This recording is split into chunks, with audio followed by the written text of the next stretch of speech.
Hare Krishna, dear devotees, Dandavat Pranam, all glories to Chap Prabhupāda. Today we are continuing with the second chapter, Karma Yoga, from the book Message of Godhead by His Divine Grace A.C. Bhaktivedanta Swami Prabhupāda, founder Acharya of International Society for Krishna Consciousness. In Bhagavad Gita, Lord Krishna affirms that each and every living entity is part and parcel of Him, and as such, each and every living entity is His eternal transcendental servitor. The natural position of one who is part and parcel is to render service to the complete whole. In Hitopadesha, a Vedic book of ancient fable, there is a lucid analogy entitled Udesha Indriyana, which explains the relationship of the part of the body to the whole. The hands, legs, eyes, nose, and so forth are all parts of the complete whole that is the body. Now, if the hands, legs, eyes, nose, and so did not endeavor to provide food for the stomach, but themselves try to enjoy the eatables collected by them, then there would be maladjustment of the whole body. The bodily parts would be working against the interest of the body as a whole. By such foolish activities, the hands, legs, and so on could never improve their respective position. On the contrary, for want of sufficient nourishment of the whole body, through the medium of the stomach, the whole system of the bodily structure and function will become weak and diseased. Similarly, if the part and parcel living entities refuse to offer everything for the pleasure of the complete whole, Sri Krishna, then the living entities themselves will suffer. The Bhagavad Gita states the Supreme Personality of Godhead, Sri Krishna, is the original cause of all causes, the root of the tree of the whole creation. It is also said in Bhagavad Gita that there is no person superior to Sri Krishna himself. He is the supreme enjoyer of all sacrifices and activities. But still, those who are utterly sinful do not surrender to him, for they refuse to accept that he is the Supreme Personality of Godhead and that all the living beings are his transcendental eternal servitors. Forgetfulness of this transcendental relationship between the living entities and personality of Godhead has created a false sense of everyone's being miniature Krishna. Everyone is trying to enjoy the world to his best capacity while overlooking the transcendental service of the Absolute Truth, the personality of Godhead, the complete whole and origin of all. This kind of routine work is done under the spell of modes of material nature, so known as Maya or the illusionary energy. Actually, the living entity has no capacity to lord it over the forces of nature. The living entity becomes subjected by the modes of nature as soon as it tries to put himself in the position of Sri Krishna, the supreme enjoyer. Laboring under false egoistic sense, the living entity tries too hard to act like the supreme enjoyer, but he is constitutionally unable to function as the whole body. The living entity thus undergoes many difficulties under the pretense of being an enjoyer. So to get rid of these difficulties that we suffer due to working under illusion, we have to adopt the process of Karma Yoga.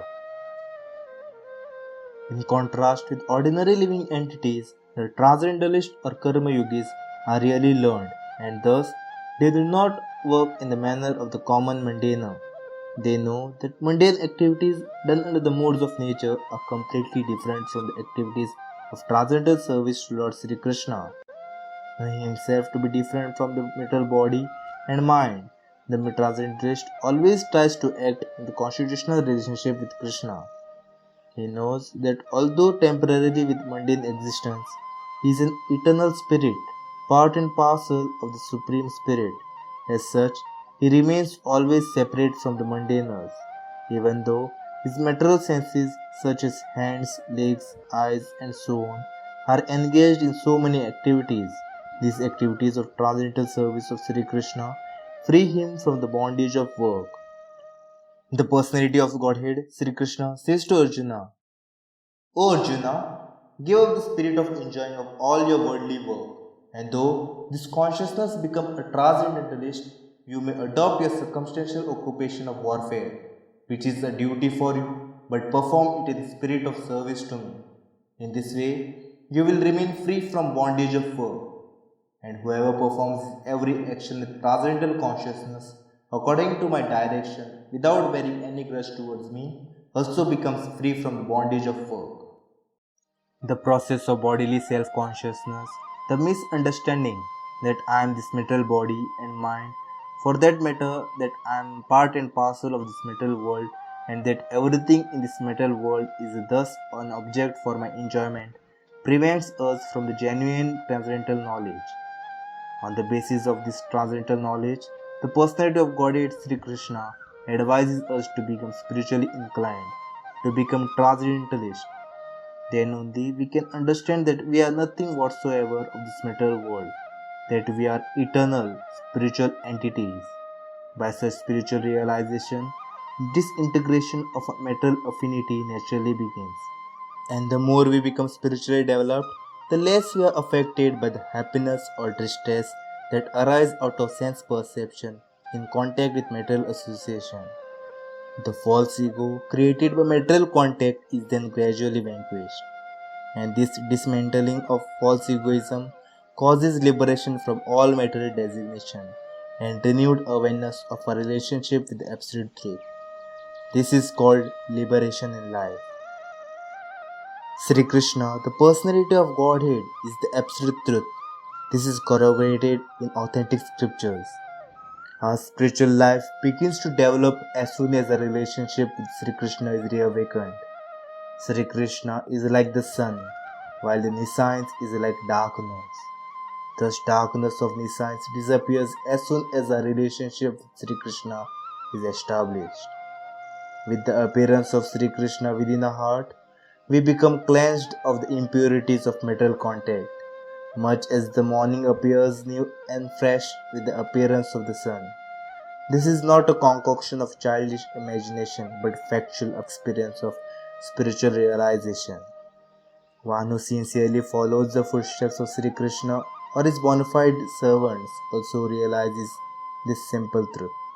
But the fool who envies Sri Krishna and poses himself as his competitor does not accept the statement of fact. Thus, without understanding the primacy of Karma Yoga, the foolish mundaners indulge in unrestricted material activities, resulting in bondage. Their very work perpetually keeps them in material existence of birth and death. Such foolish mundaners actually envy Sri Krishna and deride him as one of themselves. The truth about Sri Krishna does not easily enter into the perverted brain of such mundaners infected as they are with the empiric approach to philosophy. But a devotee of the Lord faithfully understands just what is actually stated in the pages of Bhagavad Gita and does not resort to imagination or empiric philosophical approach, generally called as spiritual interpretation. Only such a devotee can accept the logic of fully surrendering unto Krishna and can thus adopt the process of Karma Yoga to escape the dangerous bondage of work. There is nothing in the words spoken by Sri Krishna to stipulate that these devotees will appear within the boundaries of a particular caste, creed, color, or country.